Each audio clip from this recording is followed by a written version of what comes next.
حضرت امام موسیٰ کاظم علیہ السلام۔ آپ کا اسم گرامی موسیٰ، کنیت ابو الحسن اور لقب کاظم ہے۔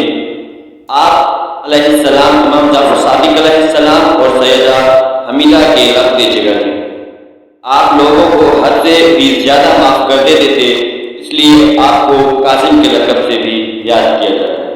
حضرت امام موسیٰ کاظم علیہ السلام 7 صفر 128 ہجری کو ابوا شریف کے مقام پر پیدا ہوئے۔ تعلیم اور تربیت اپنے والد گرامی سے حاصل کی۔ اس وقت امام جعفر صادق علیہ السلام کے علم و کمال کا دور تھا۔ دنیا بھر کے سبھی لوگ امام جعفر صادق علیہ السلام سے علم حاصل کر رہے تھے اور امام موسیٰ کاظم علیہ السلام انتہائی اعلیٰ اخلاق کے مالک، نرم مزاج اور درگزر کرنے والے تھے۔ امام موسیٰ کاظم علیہ السلام نے 14 سال جیل میں زندگی بسر کی اور آپ کا انتقال بھی اسی جیل میں ہوا۔